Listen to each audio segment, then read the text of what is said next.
Con un nuevo cuento que se llama Ningún bicho clava un clavo, de Horacio López. ¿Se dieron cuenta? Ahora un autor. Veníamos con muchas autoras argentinas, ahora tenemos un autor hombre, argentino también.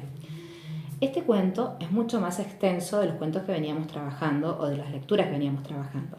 Y eso no los debe asustar, los debe desafiar. Porque si la señorita les da una lectura así de extensa es porque sabe que ya muchos de ustedes tienen fluidez lectora y pueden leerlo.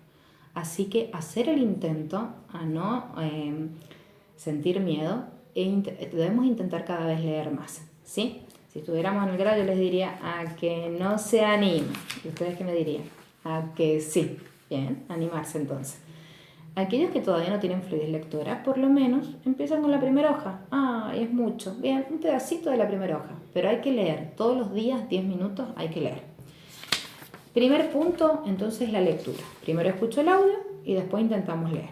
Punto 2, completo. El título, el autor, personajes, lugar. Todo eso ya lo saben hacer. Recuerden cuando escriben el nombre del autor, por favor, el nombre con mayúscula, el apellido con mayúscula. Es como escriben cuando escriben el nombre y el apellido de ustedes, con mayúscula. No lo olviden. Personaje y lugar. Vieron que el personaje y el lugar es algo que se revela al final. Este cuento, al igual que Mascota, nos sorprende el final. Mascotas nos sorprendió con que eran 3 microbios las mascotas. Bien, este cuento también al final tiene una sorpresa. Por eso lo elegí y me gustó.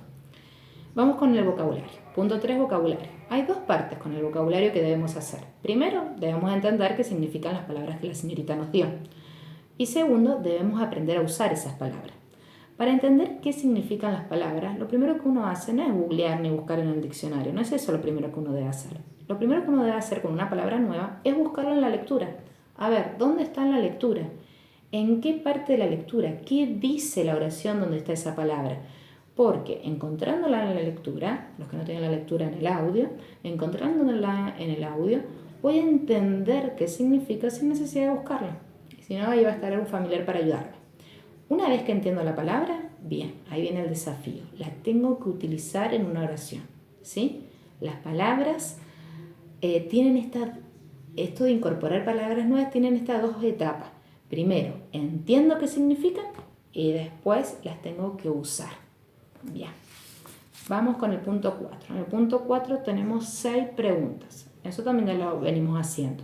Lo único que voy a aclarar es que recuerden que cuando responden, uno escribe una oración. Y en una oración empiezo con mayúscula y termino con punto. Cuando me responden, escriben una oración. Empiecen con mayúscula, terminen con punto. Respeten un solo tipo de letra. O escribo en cursiva o escribo en imprenta, respetando mayúsculas, letras que bajan, que suben. Voy a estar atenta a eso. Así que escribir bien. Vamos al 5, que es el que quiero explicar, que es el de la oralidad. Hay que contar el cuento. Es como se acuerdan cuando pasábamos y en el grado pasaba alguien y había que contar el cuento, era renarrar, volver a narrar el cuento. Y bueno, no es fácil. Para poder contarlo bien necesitamos tener un esquema. Un esquema es como una ayudita para que no se me vaya a olvidar ninguna parte del cuento o no vaya a cambiar el orden en el cuento. Esa ayudita, ese esquema se los voy a hacer yo y se los voy a mandar. Lo voy a escribir ahora y se los voy a mandar. Bien, en ese esquema vamos a tener en cuenta las 3 partes del cuento. ¿Se acuerdan cuáles eran? El principio, el desarrollo del cuento, que me va contando todo, por ahí aparece algún problema, y el final. Principio, desarrollo y final. Bien, en el principio es cuando yo presento al personaje, en qué lugar está el personaje y qué le pasa al personaje. Entonces yo empiezo a contar esta historia. Bueno, este cuento es de un bicho, ¿sí? Por el principio era un bicho que no se sabía qué bicho era ningún bicho, porque todavía no sabíamos qué bicho era, que vivía en una casita, como una cuevita, que no tenía ni puertas ni ventanas. Entonces, ningún bicho, siempre estaba aburrido, ¿sí? Por ejemplo, eso sería el principio, porque yo dije, ¿quién era el personaje? ¿Por qué le decimos ningún bicho? Porque así lo llaman en toda la primera parte del cuento. Es más, cuando lo vean escrito van a ver que ningún bicho está escrito con mayúscula. Ningún y bicho con mayúscula. Ahí está pasando por afuera de mi casa el panadero. Espero que no salga en el audio. Ningún bicho está escrito con mayúscula porque es como el nombre. Hasta que no sepamos qué bicho es ningún bicho. Cuento quién es el personaje, porque ese se llama así. Cuento dónde está, ¿sí? En esta cuevita media redonda, sin puertas, ventanas, y porque está aburrido. Y ahora empiezo con el desarrollo.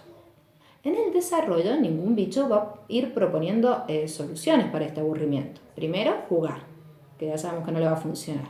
Y después lo del cuadrito, colgar el cuadrito. ¿Sí? Y después ya viene como el desenlace. ¿Qué pasa una vez que él clava ahí el clavo en la pared de la cueva?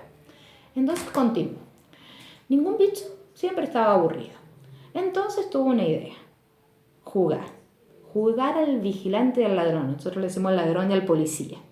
Pero como no había nadie con quien jugar, él iba a ser el ladrón y el policía. Entonces él se tiene que escapar, pero también se tiene que perseguir. Y no, ningún bicho se aburría jugando solo. Pensó en otros juegos. ¿Se acuerdan en qué otros juegos pensó? En La Mancha, Don Pirulero, El Patrón de la Vereda. Si no conocen esos juegos, pregúntenle a sus papios, a sus abuelos, que seguro que los conocen. Hasta la rayuela pensó, pero no tenía con qué dibujarla.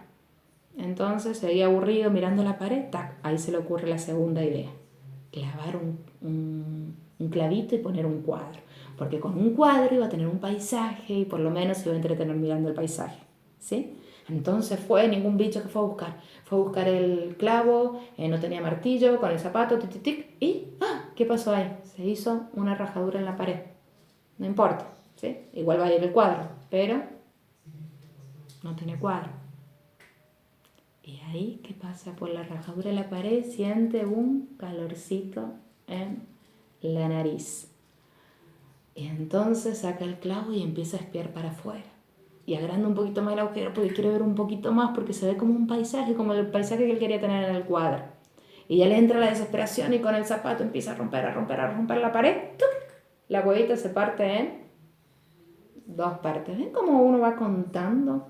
¿Sí? Cuando tengan el esquema es como una ayuda a memoria, que no se me vaya a olvidar ningún pedazo. Y ahí vamos a llegar al final sorpresivo, ¿sí? Cuando ningún bicho ve todo lo que quiere conocer, no sabe el nombre de nada, quiere aprender todo. Y ahí nos damos cuenta que ningún bicho era en realidad era y su cuevita en realidad era ¿sí? Vamos, hay que animarse.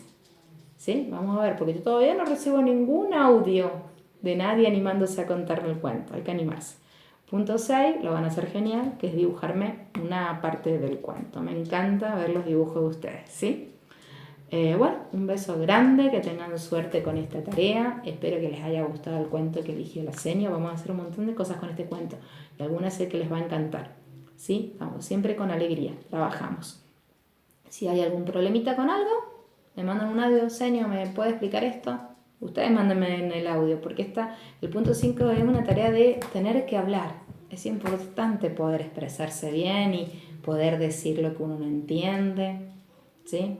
Vamos. Algunos me mandan audio y hablamos un poquito, audio va, audio bien. Bueno, un beso grande. Suerte con la tarea.